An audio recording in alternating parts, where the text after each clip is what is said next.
ఏదైనా నేర్చుకోవాలనుకున్నప్పుడు ముందు అన్నిటి గురించి సరిగ్గా తెలుసుకోవాలండి. సగం సగం తెలుసుకుని ఏం చేయాలో తెలుసుకోకుండా తొందరపడితే ఇదిగోండి ఇలాగే ఉంటుందండి. హాయ్, అది కాదమ్మా, మీరు ఎప్పుడైనా ఏదైనా విషయం పూర్తిగా వినిపించుకుంటారా అసలు? ఏంటబ్బాయి సౌండ్ ఎక్కువైంది? సాన్స్ దొరికిందనో మోసేద్దాం అనుకుంటున్నావేమో. కూసంత జాగ్రత్తగా ఉండు. ఆ చెప్పినోడిదే తప్పు. బైక్ అన్న తర్వాత బ్రేకులు ఉంటాయని ముందు చెప్పాలి కదా. అయ్యో, అట్లా అంటున్నావేందమ్మా? బైకుకు బ్రేకులు ఉంటాయని ఆ మాత్రం తెలీదా?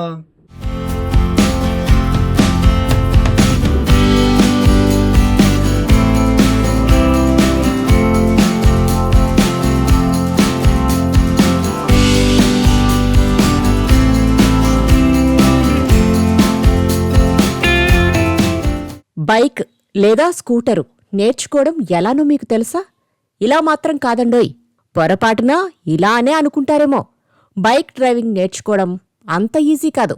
అది నేర్చుకునేటప్పుడు చాలామంది తరచుగా కింద పడి గాయపడుతుంటారు. మొత్తానికి నేర్చుకుని రోడ్డెక్కినప్పుడు అసలు టాలెంట్ బయటకొస్తుంది. ఈ రకమైన వీడియో ప్రస్తుతం సోషల్ మీడియాలో కడుపుబ్బా నవ్విస్తోంది. ఈ వీడియోలో ఒక అమ్మాయి స్కూటర్ నడపడం నేర్చుకుంటుంది. ఆ టైంలో ఆమె ఒక ఫీట్ చేస్తుంది. అది చూసేవారిని షాక్కు గురి చేయడమే కాదు, నవ్వు తెప్పిస్తుంది. అమ్మాయి స్కూటర్ స్టార్ట్ చేసి నెమ్మదిగా ముందుకు కదులుతుంది. ఒక అబ్బాయి ఆమెకు వెనక నుండి విషయాలు చెప్తున్నాడు, ఎలా నడిపించాలో వివరిస్తున్నాడు.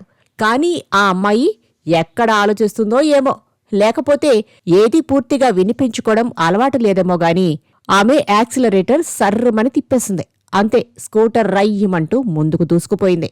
కాని ఆమె దానిని బ్యాలెన్స్ చేయలేకపోయింది. అసలు బ్రేకులున్నాయనే విషయం మర్చిపోయినట్టుంది. స్కూటర్ దుమ్ము లేపుతూ వేగంగా ముందుకు పరుగు తీస్తూనే ఉంది. ఆమెకు బండి నేర్పిస్తున్న అబ్బాయి కూడా వెనకబడిపోయాడు. మొత్తానికి ఆమె స్కూటర్కు బ్రేకులు మాత్రం వేయలేదు. కాసేపటి తర్వాత వీడియోలో కనిపించలేదు గాని ఆ వేగం బ్యాలెన్స్ మిస్ అవడం చూస్తుంటే మాత్రం ప్రమాదం జరిగినట్టుగానే ఉంది. ఈ ఫన్నీ వీడియోను ఆమెను బైక్ నడపడానికి ఎందుకు అనుమతించారు? ఆమె బాగానే ఉందని ఆశిస్తున్నాను అనే క్యాప్షన్తో ఎక్స్లో షేర్ చేశారు. అందుకే నేర్పించడానికి ముందే బ్రేకుల గురించి, ఆ తర్వాత యాక్సిలేటర్ గురించి చెప్తారని ఒక యూజర్ అన్నారు. ఇది స్కూటర్ కాదు, ప్రయోగించిన క్షిపణి అని మరొకరు.